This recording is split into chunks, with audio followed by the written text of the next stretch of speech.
All right. Peace, peace, peace. Nicole, I hope that you are doing well. I hope that you are doing lovely.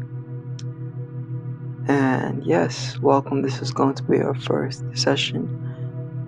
And so within this session, we're going to be discussing the first house through the sixth house. Now, as a group, these houses all belong to the private life.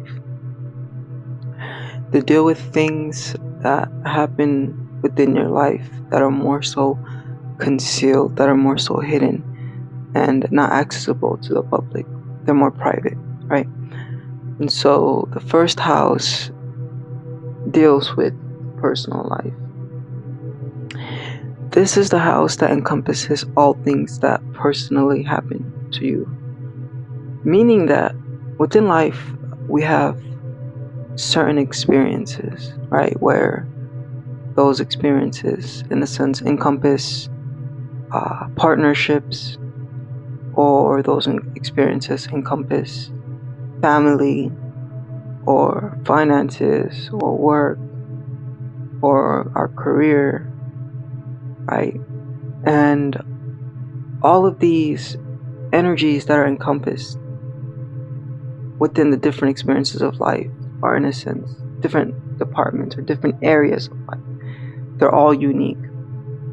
And just as your family is one department, but then there's a department of life that's somewhat isolated to you, that deals with your personality, that deals with your personality, but also deals with your personal life, your personal experiences. That's like the first house. So one of the ways that you can think about this essentially is, for example, let's say you go through something with family, right? And then you go and you isolate yourself and you put yourself in a solo environment, and now you're thinking to yourself and you're reacting and responding according to your energy. So it's very personal energies, right? It's the first house. Naturally, this house is connected to the sign Aries, right? And Aries is all about the ego. It's all about the I am. And yeah, it's a very leadership energy. So the first house deals a lot with how you lead and how you direct your life. It is a personal house, and it also is a house that's inclined towards development and cultivation, meaning that within you have the power to expand this house, through things like personal development, through things like tapping into what you're tapping into currently, and learning about your energetic signature, right? So this is a very expansive house. Now, the cool thing about your house is each house belongs to the sign it rules. So your rising sign is Aries, right? And yeah, your rising sign is Aries, and I think your moon is in Libra. I want to double check for you. Just one sec. Yeah, your moon is actually in Scorpio, which is the sign after Libra. Your sun is in Virgo, your moon is in Scorpio, and your ascendant is in Aries. These are pretty intense energies, very intense energies. To say pretty intense is kind of a understatement, Mars, the planet that rules Scorpio, which is the planet, the sign, that's in your moon, is a very intense planet and a very intense sign, Scorpio. But we'll get more into that later, and I'll dive into the moon when we talk about the planetary energies. But right now, let's discuss the first house. So with your first house being within the sign of Aries, this indicates that your first house ruler is the planet Mars. And so what this means is the energies that you experience in your personal life are very much influenced by the Martian energy. And Mars is like, in Greek mythology, he's Aries, he's considered the god of war, the god Aries. I don't mean the zodiac sign Aries, but Aries in of itself is a zodiac sign, right? And that's your ascendant, that's your rising sign. And so when people have Mars ruling over their first house, this just highlights and indicates a life of strife, a life of challenges and obstacles. But the thing about the Martian energy, unlike the Saturnian energy, which kind of like restricts you and limits you and puts you into bondage, Mars is more like the will to overcome. Mars is more like war, right? Like Spartans who are willing to give everything they have for a chance to win, for a chance of glory, that type of energy. That's very much Mars. It's very much Martian energy. So with you having your ascendant in Aries, see, Aries is the masculine expression of Mars, but then Scorpio is the feminine expression of Mars. And you have both Aries and Scorpio within your personality and your character composition. Like your personality, your character, and your mentality are very much Martian energy. The energy of Mars is very much incorporated in it, and we'll get more into what that means later when we talk about your moon. But for now, as far as your ascendant is concerned, so because Aries is the masculine expression of Mars, Aries is more assertive, more domineering. It's more willing to take leadership and take control and take power in regards to its destiny, in regards to the experiences it goes through. Whereas Scorpio is somewhat more feminine and receptive and inclined towards receiving experiences that are maleficent, experiences that are manipulative, experiences with people that are just suspicious, like when it comes to the energy of Scorpio, it's a very mysterious energy, very concealed.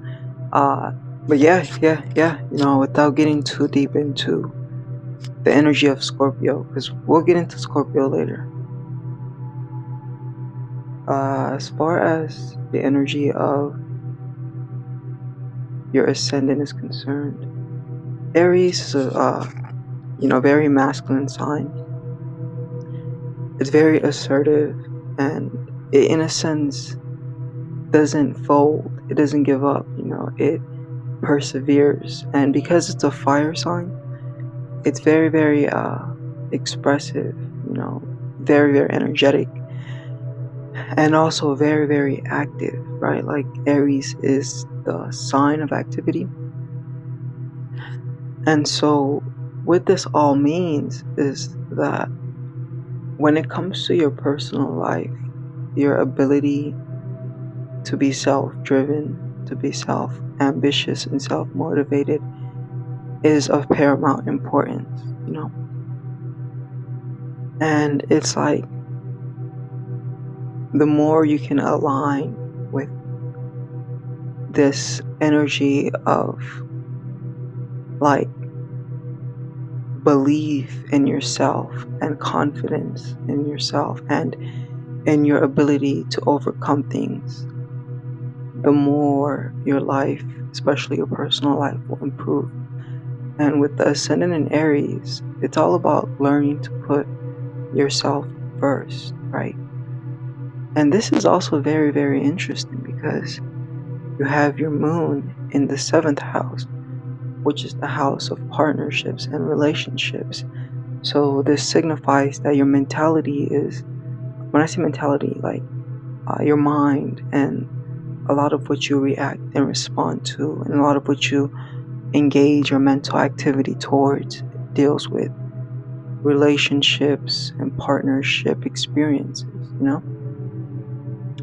But for the most part, when it comes to the ascendant, right, or the first house, which we're isolatively talking about right now, it's all about learning to cultivate self belief and self esteem and self confidence, and just tapping in with your power. You feel what I'm saying? And realizing that you're able and you're capable.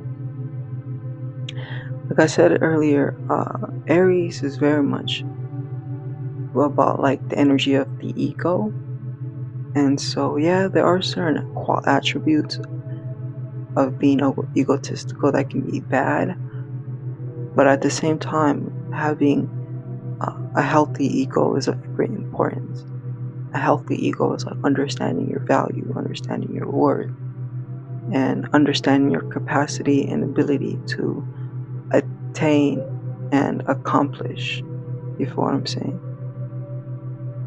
But anyways, that's like your first house. Now to get into your second house.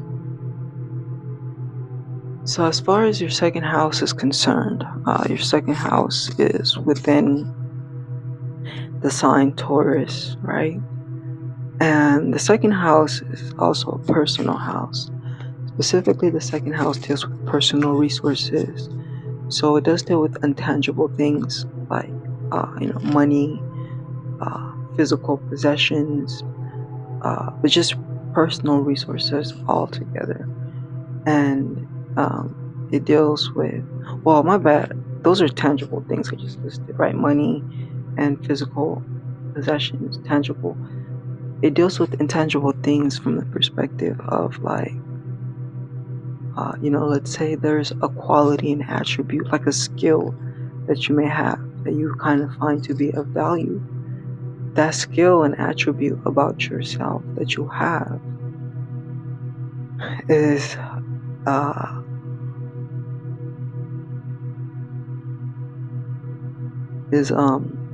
an aspect that can also fall into your second house, because it's valuable to you, and thus it's a personal resource. So that's what the second house is. But specifically, because this is the house of wealth. So right now, let me get into like the trinities of the houses. So we just talked about the first house. The first house belongs to the trinity of life. So the first, the fifth, and the ninth house. These are all houses that belong to the trinity of life. And then we have the second, the sixth, and the 10th house. These are all houses that belong to the trinity of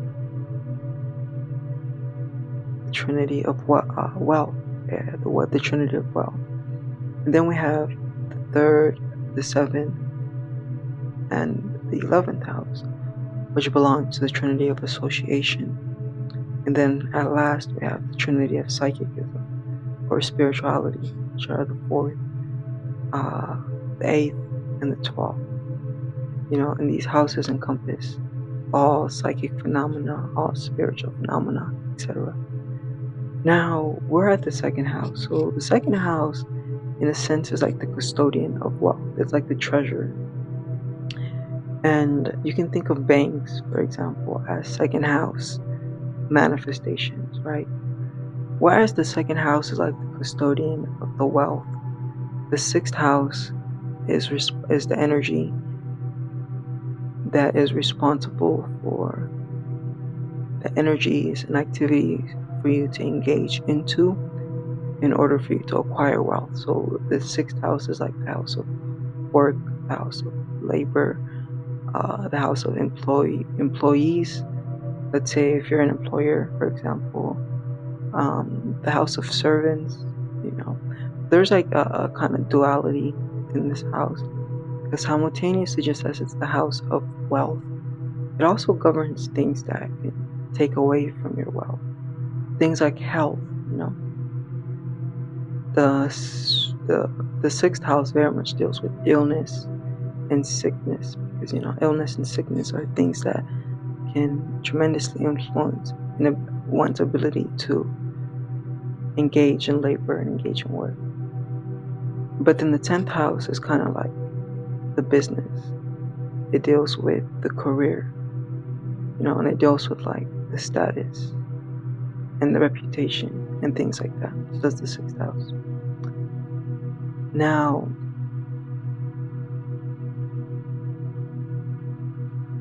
when it comes to these energies, let's get back into the 2nd house, because that's where we're at. So you have your 2nd house in Taurus. So the 2nd house is at home in the sign Taurus. And this makes your 2nd house ruler Venus, because Venus rules Taurus. Taurus is the feminine energy of Venus. And so this is wonderful and good for you. Being a feminine energy, Taurus is very magnetic, and it draws and it attracts. And so what this indicates is that when it comes to your ability to, in a sense, like you acquire wealth and like treasure wealth, I guess we can even say, there is a healthy energy of having a capacity to understand. It's like these energies are very fixated, because you have them in the energies that they belong in. So like the energy of Taurus, right? And Taurus is a very, very practical sign, right? Which would be an indication that when it comes to value and money, you have a very practical view on it. And this can be as simple as you kind of knowing that, in order for you to get money, it doesn't go further than maybe getting a job or setting up a business or something like that to get money. So there are very, very practical energies that are implemented where money and wealth is concerned. Taurus is also a very industrial sign, right? It is a very hard working sign. So what this can also mean, well, the thing with Taurus, because it's a fixed earth sign, it kind of also highlights and indicates one's ability to take and like save money, kind of like one having a healthy viewpoint and perception on wealth and things like that. You know what I'm saying? Yeah, but with the 2nd house being here, just to get into the energy of Taurus in general. Taurus is an earth sign, thus making it very practical and industrious. It is a feminine sign, thus very like submissive and receptive. And the energy of Taurus in one word can be explained as possession or possessiveness, right? And the key phrase connected to Taurus is I have. And so these energies are present within essentially the aspect of your astral body that deals with wealth. So because these energies are present, it's like you have a natural ability to fulfill this department of personal resources through the acquisition of materials and the making sure that you're getting the bag. It's very, very simple and very basic energy, because they both align. Like the 2nd house is the house of personal resources, and then Taurus is the sign of personal resources. So it's very, very simple. It just indicates that you're good with resources, and specifically personal resources and things like working with money and all that good stuff, right?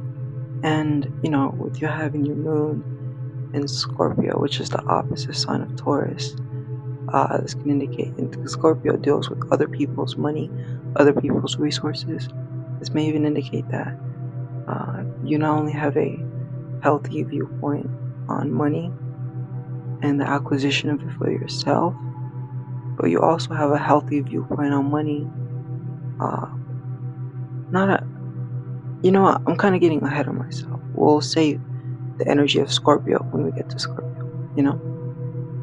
Yeah, that's your second house. Now let's get into your third house. So the third house signifies and deals with the department of life that encompasses. Hold on, give me a sec.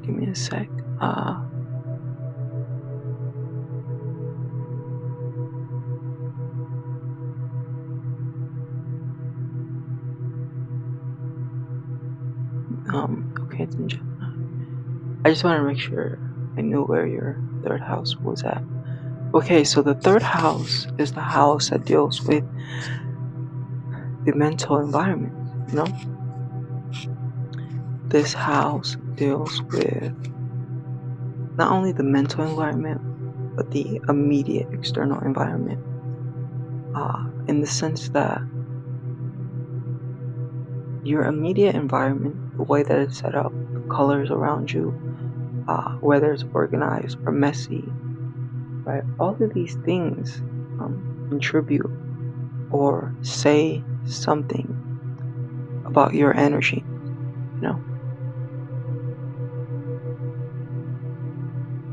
And so this is the third house. This is the house that also deals with thoughts and thinking, because it just governs the immediate environment in general, right? But furthermore, this house, the third house, is also a house that deals with like skills, deals with things like transportation, things like communication, all that good Geminian stuff. And so because you have your third house in Gemini, this kind of indicates alignments with your mental environment being the way that it's supposed to be. And what I mean by being the way that it's supposed to be, I mean that when it comes to your mental environment, there is a natural capacity to appropriately utilize one's way of thinking. Well, you know what I need to do really? Because you have this energetic alignment, I kind of have to look at the planets. Okay, so Mercury in the 6th house. So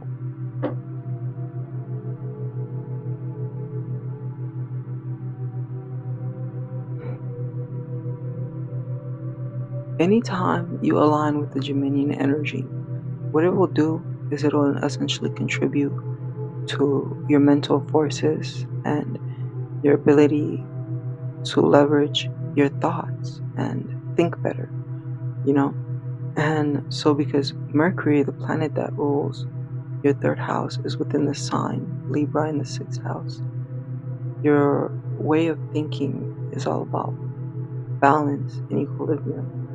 And it very much encompasses other people and making sure that your way of thinking is not contradicting to their way of thinking, but it's kind of harmonized. But also, because Mercury is in the 6th house, it also indicates that your way of thinking is very much, inclined towards work or health. Because the 6th house, like I broke down earlier, is not only the house of work and labor, but it's also the house of health and things like that. But in general, with you having your third house in Gemini, this indicates that there is a alignment with this house, like your mental forces, your energy of thinking. You may sometimes find yourself overthinking, or like you may have a bunch of spread out thoughts. You may find yourself sometimes being pulled towards daydreaming type of energies, where it's like scattered thoughts and scattered energy. But it's like not a bad thing, it's good. Because when it comes to our immediate thoughts, it's important for us to kind of have a little bit of everything, if that makes sense. Like, it's natural for us to think about this and that, but think about it from a logical perspective, right? That's not bad. Good thing, that's healthy. But yeah, that's like your immediate or your mental environment, right? I should say. And the way that this may reflect on to your immediate environment, because Gemini is somewhat of a chaotic sign, it may reflect at times as like maybe your surroundings sometimes being in chaos and like disorganization, but you always having to find order in the midst of the chaos, right? You're a Virgo as well. I gotta keep that into consideration because Virgo is a very neat and organized sign, you know? But yeah, that's like your third house. Not to get into your fourth house. So your fourth house is within the sign of, hold on, give me a sec. It's within the sign of Scorp. It's within the sign of Cancer, and Mars is within. Oh, this is difficult energy. So your fourth house is in Cancer, and it is within the rulership of both Mars and the Moon. And so the thing about the energy of the Moon is, the Moon governs and rules. What's my call it? It governs and rules the mind, the emotions, one's nurturative abilities, the ability to take care and, not only to nurture others, but to nurture and take care of yourself as well. And so that's the second planet that is ruling over your fourth house, which is the house that deals with the home life. It deals with family energies, all that good stuff. And this is a companion house. The first, second, and third house were personal houses, right? The first house, personal life. Second house, personal resources. And the third house, your immediate personal environment and your immediate personal thoughts. The fourth house, the fifth house, sixth house, and seventh house are houses of companionships. So the fourth house encompasses the companionship of the home, right? This is all about the home life, that type of energy. And so what this means for you is your fourth house being ruled not only by the Moon, but more importantly by Mars.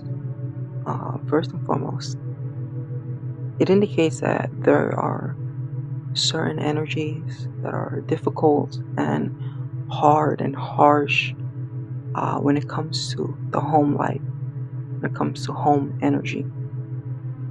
And this hardship and struggle energy that may persist till this day in the codes that signify and represent your family dynamic may have been rooted within your childhood. You may be able to tie back to experiences you had in your earlier home, right, with your parents, possibly experiences you may have had with your father,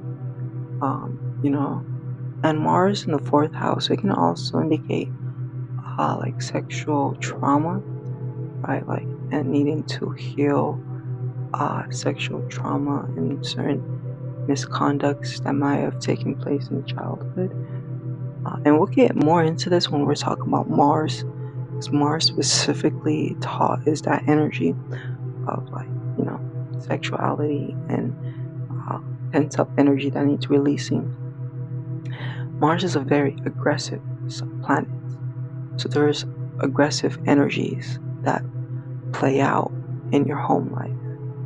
But these aggressive energies of Mars can also be channeled towards constructive energies of determination, willpower, perseverance, and passion. So That may be seen to express with your dynamic with your son, for instance. Your son may have been a very powerful influence where motivation and determination are concerned, for you to not give up and keep going. That's like using the Mars energy to persevere. Simultaneously, the energy of Mars kind of gives you something to persevere against. It kind of is like opposition that you need to push against, like friction. So there's a lot of friction energy within the home life. But essentially, with Cancer being in your home life energy, does indicate that a lot of emotions are entangled where the energy of the home is concerned. I wanted to go back to the third house real quick and bring up the fact that the energy of Gemini, right, can be explained in one word as thoughts. It's also very flexible and changeable and adaptable. All right, so that is reflected within your ability in your thinking, your way of thinking. You can be very flexible and adaptable and changeable in your way of thinking. Back to the fourth house, though. The fourth house with the energy of Cancer. The key word that explains Cancer is feelings, right? Cancer is all about feelings. So where your home life and the companions of the home are concerned, you gain a lot of influence from them through emotion and through feeling. There's a lot of emotional energy entangled within the home life, within your family, that you need to learn to transmute. Certain things you need to learn to let go and release, and transcend. And we'll get deeper into this, I promise.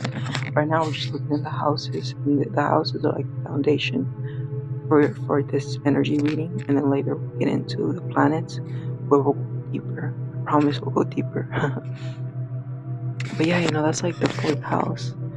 And this is hard energy, even for me to like tap into and read for you, because you have your moon in Scorpio, right? Which makes it even a little bit more difficult. And we'll get into that a little bit more later. Now to talk about the fifth house.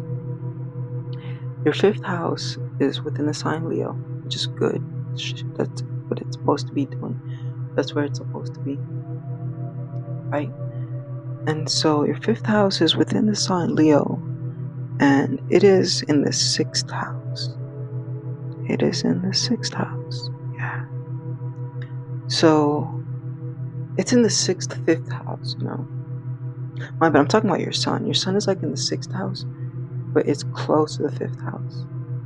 But in general, your fifth house ruler is the sun. So the fifth house is the house of offsprings, children, right? But it's also the house of creativity, how one expresses oneself. It's the house of art, and all that good stuff. And so what this means is that this house not only deals with offsprings from the perspective of children, but it deals with offspring from the perspective of, let's say you're an artist and you're making a piece, right, a drawing, and it's beautiful. That's an aspect of you. That's an offspring of you, right? It's sprung from you. Or let's say you make a music or a play. These are all offsprings of you. So that's what the energy of the fifth house is all about. It also encompasses entertainment and like one's dating life and one's sex life, that energy as well. Because like in order for you to have offspring and children, like you need to engage in sexual energy. And so the thing about sexuality and creativity is they're kind of one and the same. You know what I'm saying? And so if you having your fifth house within the sign, within the energy of Leo, it just indicates that you are a type of person that knows how to have fun when it comes to needing to have fun. Like with you having your sun in the sixth house, does this mean that sometimes work may be your way of fun?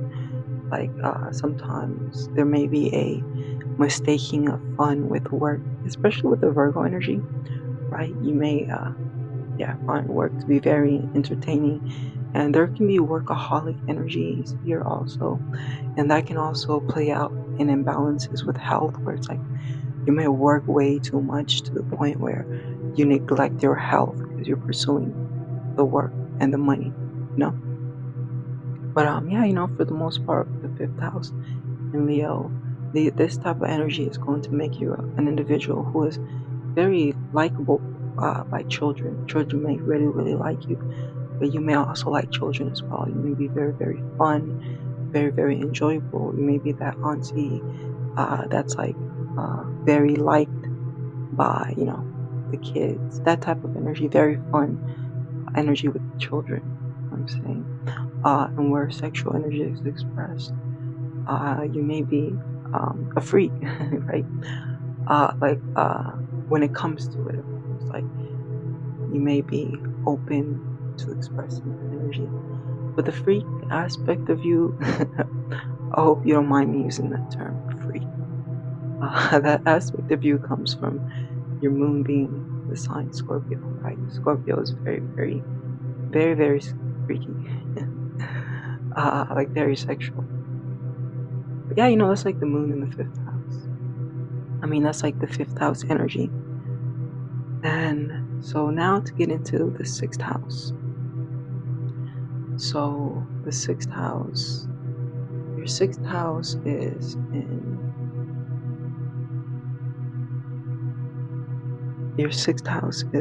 the sign of Virgo. The sign of Virgo. So with your sixth house being in the sign of Virgo, and your first sixth house ruler being the sun, your second sixth house ruler being Jupiter, being Mercury, you have a stellium in your sixth house. You're a workaholic. We need an intervention for Workaholics Anonymous thing for you. It can express as work, but it can also express as health. I keep stressing this. You have a lot of energy going on within your sixth house. So first and foremost, the sixth house is the house of work, the house of labor. It deals with the energies you should align yourself with when it comes to work. Now, with the sun being here, you may be able to get away with, in a sense, being self-employed. The sun is like the energy of self-employment. It's the energy of leadership, like control, So you can get away with that. You most definitely can, for sure, especially with the Aries energy too, because Aries is very ambitious, very ambitious.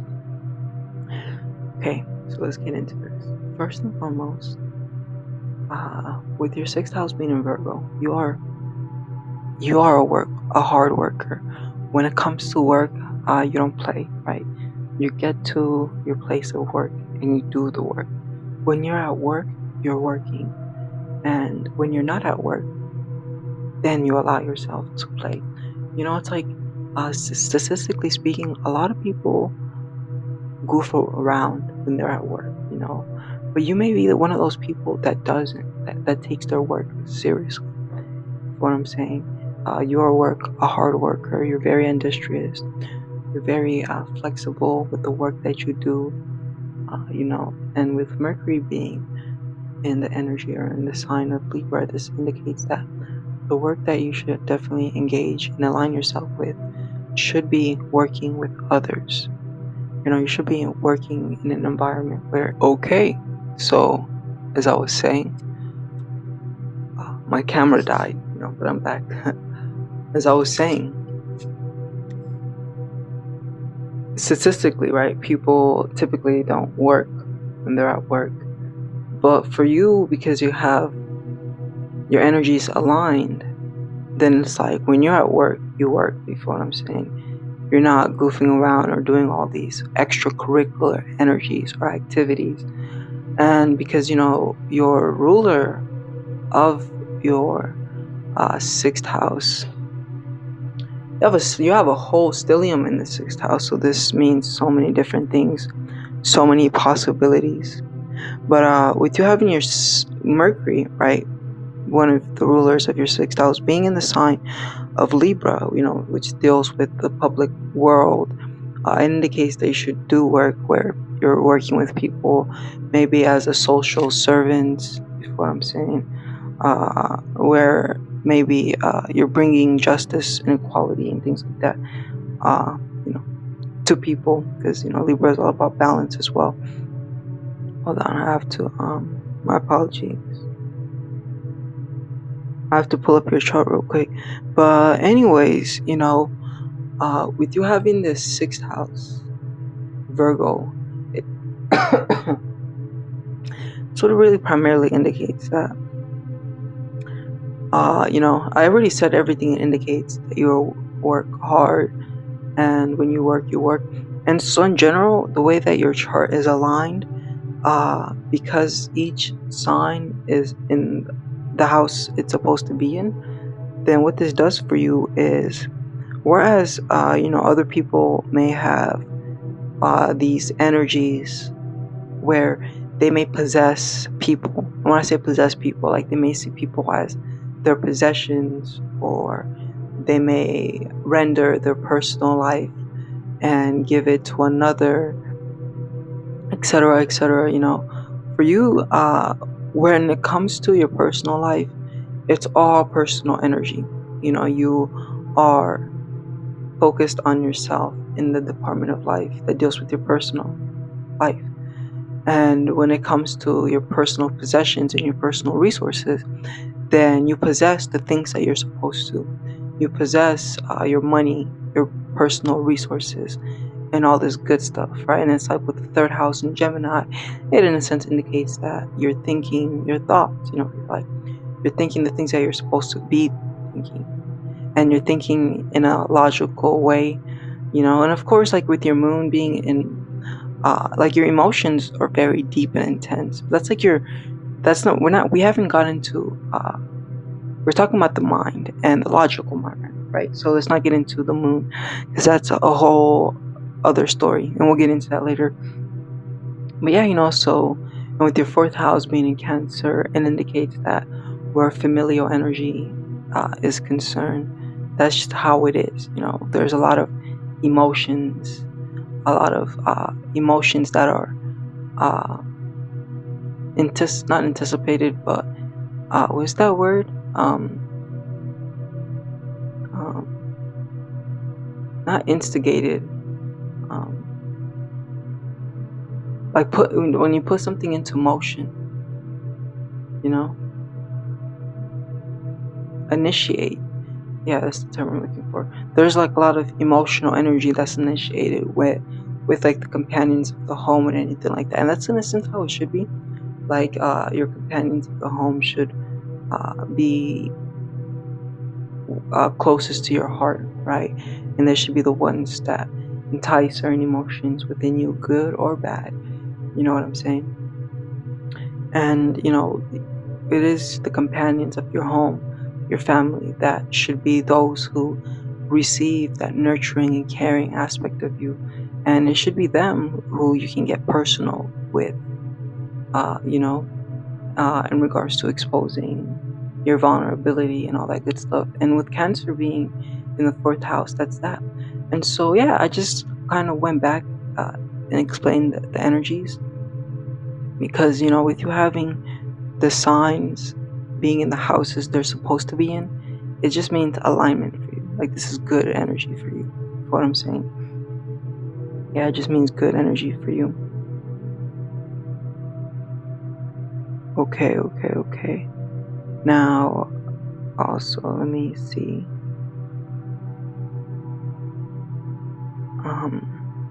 Earlier when I first looked at your chart, before my camera died and I was reading it, when I noticed like the stellium that you have in your sixth house, it was a little bit painful for me to witness, because I'm pretty empathic, I guess you can say, myself. And it is the house of health, right? So you have your sun, you have Mercury, you have Venus, you have Jupiter, you have Saturn, and you have your vortex all in your sixth house, which is both the house of work and labor, but simultaneously the house of health and illness, and so with the stellium being here, all these planets being here just indicates that their energies are active in that area of your life specifically. So that means there's a lot of things that happen with you and for you where health and things like that are concerned. And also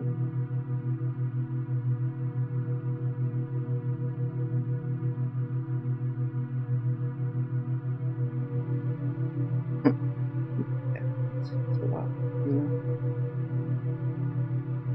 So the first ruler over the primary ruler of your the first ruler is the sun, right, which is like the planet of vitality and life force. But then the second ruler is Mercury, and so the sun is in the sign Virgo, which is a sign that deals with health. It's like the medicine woman, and you have to understand that with people that are master healers, the reason they get good at healing is because they undergone some sort of illness or sickness that forced them to focus on health. And when they went on this journey of healing themselves, they came out healed, but also came out as healers with abilities to heal. So a lot of the times healers go through the craziest stuff, and then after they heal themselves and they're like better, they're good for it. But this right here, right, with the sixth house, this is like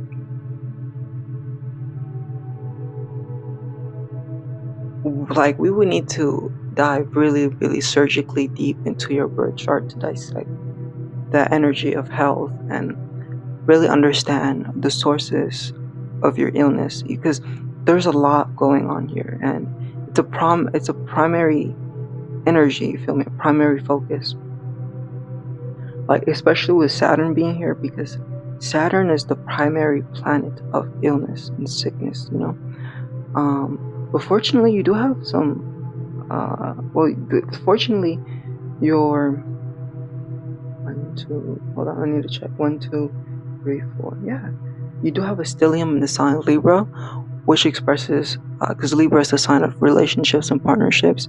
So, and then you have your moon in the 7th house, which is like the primary reason why relationships have been a primary key focus in your life, because of that energy of the stellium in the 6th house. And you are very intuitive, right? You're very, very intuitive. That's the moon in Scorpio energy, making you very intuitive. But you're also very analytical as well, right? And this is just me kind of breezing over the planets because I want to make a point. The point I want to make is you had this intuitive or impulse that your partners and the relationships you were going through, and because of the heavy energies you went through in those relationships, like that was one of the sources for your sickness. That's why you feel like you're getting sick. And with you having like your stellium in the 6th house within the sign Libra, which is the sign of relationships and partnerships, this indicates that it's very, very true that like the partnerships you've had were very much contributive to your illness. But it's like, with you having your moon and Scorpio in the 7th house, like this energy is just so painful. You know what I'm saying? And we'll get into that, we'll dissect it and all that good stuff later. But yeah, I definitely feel for you. Like this is tough, right? And right now what we're doing, is we're going over the energetic makeup. But once we have an understanding of the energetic makeup, then we'll get into solutions, right? We're looking at the problems right now, but I promise you that later we'll get into solutions and things you can start implementing. What I'm saying. But yeah, for sure, for sure. Um, yeah, without further ado, I think that pretty much concludes this first session of your energetic breakdown. And the next session we'll talk about the 7th through the 12th house. And the 7th house, this is the house of relationships and personal partnerships. So we'll get into that, and then we'll also talk about, energy that are more so entangled with, like transformation and release. Because the 8th house, this is the house of death. This is the house that signifies and it represents things that you went through that you need to release. It doesn't always have to be bad, but a lot of the times it is bad.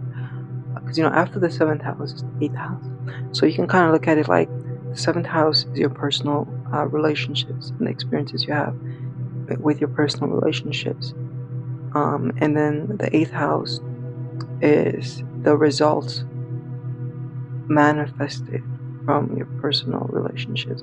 Just like you can look at the 3rd house as your immediate environment and like those people around you that you are in contact with because they're in your environment, and then the 4th house being like the familial energy that manifests as a result of you being so close with these people, or the familiar energy that manifests within your mental plane in regards to the thoughts you engage with, because you're so familiar with them. But yeah, that's pretty much that.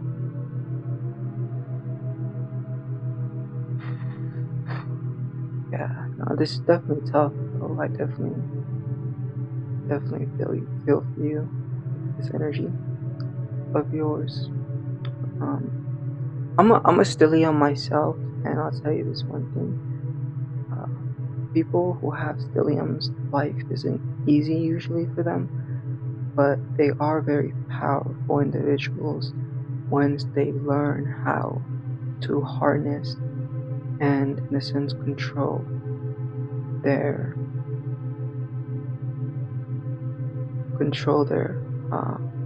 because it's a lot of energy, more energy than most people are able to handle. So a lot of the times what happens is the energy overtakes the individual, but once you start to apply yourself, then you start to take over control of the energy and you become powerful. And so we have there's a lot going on in your chart. There's a lot going on in your chart.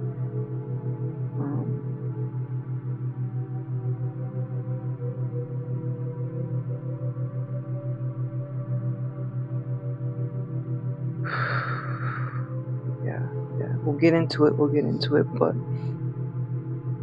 that's it, for this session. And yeah, we'll cover the next rest of the houses in the next session, and then in the 3rd session we'll get into the planets. We'll get more specific in regards to the experiences that are happening and the energy that they're carrying. But anyways, thank you. Thank you.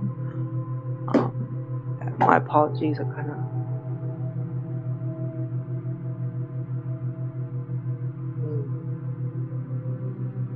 So, when I do these readings, sometimes, most times, all of the times really, I'll tap into the energy of the person I'm reading, because that's what I'm doing. I'm tapping in, I'm interpreting your energy. So I'll get entangled with your energy. And then, for example, if you're an emotional person, I'll kind of get emotional, and you are an emotional person. So I kind of shed a couple of tears, Okay, great. Definitely feel your pain. But I'm here to help you transmute that pain and release it and let it go. Take a breath, breathe. But yeah, anyways, I definitely look forward to your feedback, and yeah, I look forward to getting deeper into this with you. But peace, peace, peace, you beautiful soul. Mwah.